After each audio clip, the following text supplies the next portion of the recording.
kalau kita lagi sedih, kita nggak bisa terus tiba-tiba langsung apa namanya, langsung mengabaikan rasa sedih, kemudian langsung mencoba untuk ya nggak apa-apa lah aku begini misalnya gitu. Mm-mm.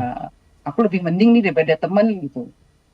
Jadi itu justru akan membuat kita mengabaikan emosi kita atau malah membuat kita akhirnya apa ya istilahnya berhenti pada di situ aja gitu. Mhm. Jadi yang diperlukan tadi apa namanya rasa syukur itu perlu sepenuh hati dilakukan.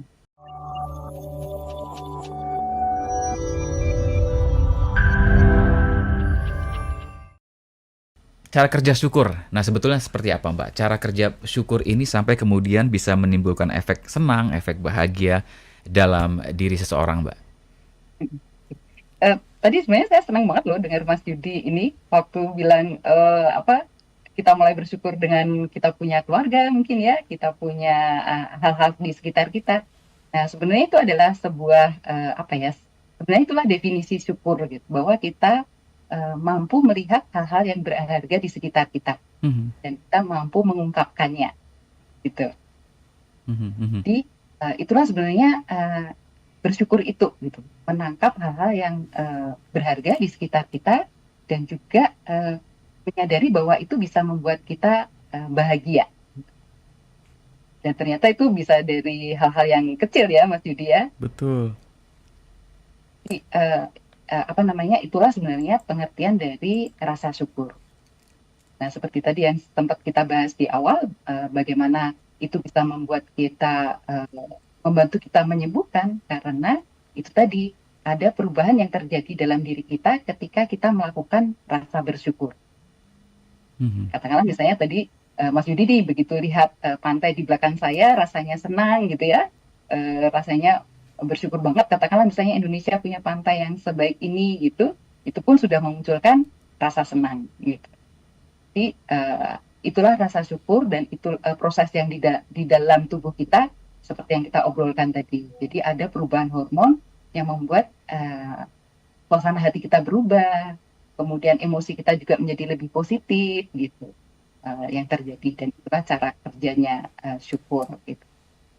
Nah, apa namanya? Tadi juga awal Mas Yudi juga sempat nanya ya kalau misalnya kita lagi cemas, depresi, stres gitu, gimana caranya mau bersyukur gitu ya? Mhm. Mungkin udah buntu dengan dengan Masalahnya. apa namanya masalahnya gitu.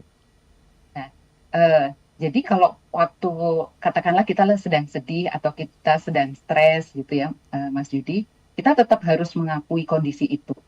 Kita tidak bisa memaksakan diri untuk eh, langsung bersyukur begitu aja, karena nanti yang terjadi malah kalau istilah sekarang tuh kayak toxic gitu ya, Mhm. toxic bersyukur kali gitu ya, bukan toxic positivity gitu. Jadi seperti kita memaksakan diri itu justru tidak bagus. Tapi kalau misalnya kita sedih, kita perlu mengakui dulu bahwa kondisi kita memang saat ini sedang sedih. Mhm. Kalau kita katakanlah reaksi sedihnya apa? Menangis pun bukan tanda kelemahan ya, tapi Mhm. menangis pun bisa menjadi ekspresi kita sedih. Gitu. Dan itu penting karena kita jadi mengenali emosi kita, mengenali apa yang kita rasakan dan apa yang menyebabkannya. Jadi itu yang sebuah titik poin yang penting juga ketika kita sedih. Kita tak perlu buru-buru langsung berusaha mencari apa yang kita syukuri, tapi kita menyadari dulu nih apa yang kita rasakan. Kemudian kita memberi waktu pada diri sendiri untuk mengekspresikan emosi kita itu. Kalau sedih ya mungkin bisa dengan menangis mungkin kalau apa namanya biasanya dengan menangis itu juga bukan menunjukkan kelemahan atau mungkin kita bisa sendiri dulu beberapa saat itu pun juga boleh gitu. Jadi Hmm. setelah kita menerima itu baru kita mulai mencari nih apa namanya hal-hal apa sih yang masih kita miliki, hal-hal apa sih uh, yang bisa menjadi aset kita atau yang berharga buat kita yang bisa menjadi um, apa ya energi kita lagi gitu. Mhm. Mhm. Mhm. Saya tadi kita bersedih, terus kita coba lihat, oh ternyata katakanlah kita masih punya pasangan misalnya, yang dia selalu mendampingi kita setiap hari misalnya. Mhm. Kita bersyukur kita masih punya pasangan. Jadi jangan diabaikan sedihnya, tapi setelah sedih itu kita kenalin, kita mulai mencari apa yang berharga di sekitar kita, apa yang bisa kita syukuri dari yang masih ada di sekitar kita. Oke. Wow, ini Jadi menarik. kita yang apa namanya mulai untuk mengembalikan kekuatan kita tadi. Gitu. Mhm, mhm. Baik, Mbak Diana, pertanyaan menarik dari Pak Joko di Jakarta ini. Selamat malam Ibu Diana, ucapan bersyukur diucapkan dengan sepenuh hati dan tulus atau hanya formalitas saja, Bu? Ya, tadi yang seperti tadi ya, kalau kita lagi sedih, kita nggak bisa terus tiba-tiba langsung apa namanya, langsung mengabaikan rasa sedih, kemudian langsung mencoba untuk ya nggak apa-apa lah, aku begini misalnya gitu. Mhm, Aku lebih mending nih daripada temen gitu. Jadi itu justru akan membuat kita mengabaikan emosi kita atau malah membuat kita akhirnya apa ya istilahnya berhenti pada di situ aja gitu. mhm, Jadi yang diperlukan tadi apa namanya rasa syukur itu perlu sepenuh hati dilakukan. mmm, Karena namanya kita mengenali dan kita berhasil mengungkapkan. Jadi itu kan perlu sepenuh hati ya dilakukan. ya, Saya itu tadi kita bersyukur karena misalnya kita masih bisa bernapas gitu mhm, misalnya. Atau semua fungsi tubuh kita masih bisa berjalan dengan baik. Nah, mhm, itu harus dilakukan sepenuh hati, kita mhm, rasakan. Baru dia berproses. mmm, Kalau kita melakukannya hanya sekedar formalitas, maka tidak akan efektif gitu ya. mhm, Karena itu seperti tadi akan menjadi semacam toxic positivity aja, semacam formalitas yang berlalu begitu aja gitu ya, Mas mhm. Yudi. Iya, iya, iya. Baik, ini menarik. Jadi memang kita harus memberikan waktu dulu kepada diri kita untuk menerima kenyataan, kemudian ada sampai pada satu titik yang oke, saatnya yang membuat kita akhirnya mengakui kebersyukuran tadi ya Mbak Diana ya. Benar-benar. Pertanyaan dari, siapa ini?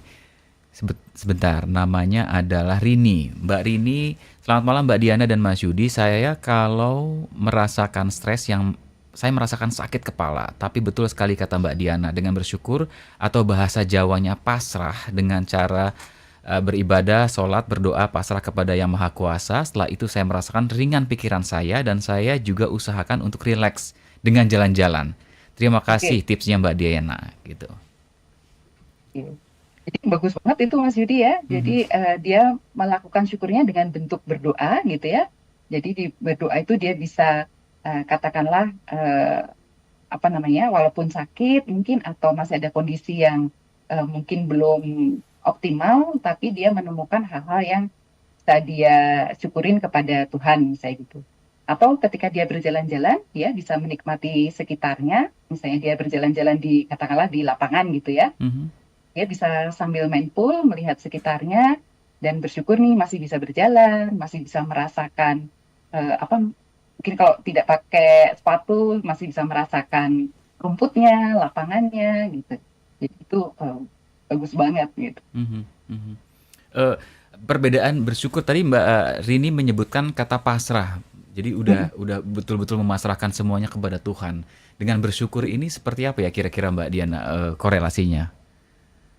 Oke. Hmm, pasrah itu berbeda dengan kalau menurut saya berbeda dengan kita menyerah. Ya. Mhm, Jadi pasrah itu sebenarnya sebuah bentuk keikhlasan.